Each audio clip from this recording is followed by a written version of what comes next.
India में रहते हुए अगर आप फॉरेक्स ट्रेडिंग कर रहे हो या फिर करना चाह रहे हो या फिर कोई क्रिप्टो ट्रेडिंग करना चाह रहा है, उसके लिए ऑफशोर ब्रोकर यूज़ कर रहा है, फॉरेक्स के लिए भी या फिर क्रिप्टो के लिए भी, तो आपका बैंक अकाउंट फ्रीज़ हो सकता है, आपको आईटी की नोटिस आ सकती है, आपको टैक्स वगैरह ज़्यादा भरना पड़ सकता है या फिर आपको पेनल्टी भरनी पड़ सकती है। 1st ऑफ अप्रैल से ऐसी बहुत सारी वीडियोज़ क्रिप्टो स्पेस में और फॉरेक्स स्पेस में रेगुलेट हो रही है, लोग एक-दूसरे को भेज रहे हैं, तकलीफ में हैं। तो मैं सारी चीज़ों का आपको एक ही लाइन में आंसर देने वाला हूँ क्योंकि इन्फ्लुएंसर लोगों में भी दुनिया भर के झगड़े चालू हैं।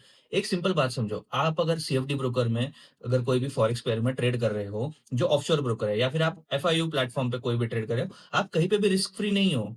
आप टैक्स को लेके तब किसी चीज़ की चिंता तभी करो जब एक्चुअल आप टैक्स पेएबल कैटेगरी में आ रहे हो। उसके पहले ही मत दिमाग को इतना टेंशन दो कि भई क्या होगा एंड कैसे होगा, ठीक है? और दूसरी बात ऑफशोर ब्रोकर यूज़ कर रहे हो समझो, तो लोग क्या आज नहीं कर रहे, लोग पहले भी कर रहे थे, आज भी कर रहे हैं और शायद कल भी करेंगे। ठीक है, जो आरबीआई की लिस्ट वगैरह आप हमेशा देखते हो, एक अलर्ट लिस्ट है, बैन लिस्ट है, ठीक है, बट फिर भी लोग यूज़ कर ही रहे हैं ना। बट अगर कर भी रहे हैं, तो आपको ऑप्शन है एफआईयू का, अगर आप प्रॉफिटेबल हो, आपके पास अगर स्किल सेट है, तो आप कहीं पे भी ट्रेड करो, आप कर सकते हो। आपको टैक्स स्लैब की सारी जानकारी हर एक कोई दे रहा है, आपको बाहर के ऑफशोर को कैसे ट्रेड करना है, वो एक जानकारी आपको मिल रही है। आप कहीं पे भी ट्रेड करो, आप रिस्क फ्री नहीं हो। एफआईयू में भी कर रहे हो, तो 18 जुलाई 2024 का वज्रएक्स का सिनेरियो उठा के देखो कि क्या हुआ, वो एफआईयू ब्रोकर ही था, किसके कितने गए, सबको पता है।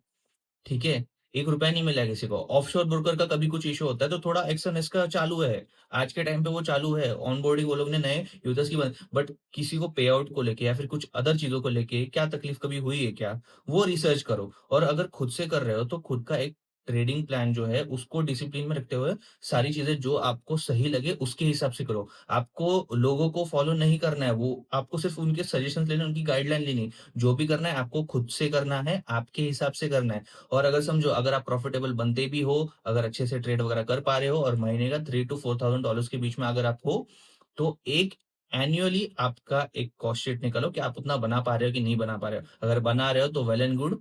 आपको सिंपली पता है आपको क्या करना है, आपको जहाँ जाना है जाओ, कंपनी एस्टेब्लिश करना है करो और वहाँ पे रहते हो, वहाँ पे लीगल बैंकिंग सिस्टम यूज़ करो इंडिया में रहते हुए अगर आपको ट्रेड करना ही है।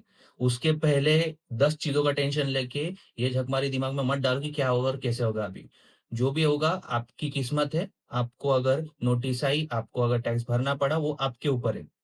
अगर आप सब लीगल तरीके से कर रहे हो और फिर भी अगर आपका पैसा चला गया किसी एफआईयू में, तो भी वो आपकी ही किस्मत है।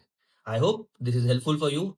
अच्छे से समझो मैंने क्या बोलने की कोशिश की है और ये सारे उन लोगों को भेजो जो भी कर रहे हैं आराम से करो, एक स्ट्रिक्ट प्लान बना के चलो और उसके हिसाब से चलो। कोई ये बोल रहा है, कोई वो बोल रहा है, तो वो चीज़ फॉलो करने के लिए अलग चीज़ों में मत पड़ो।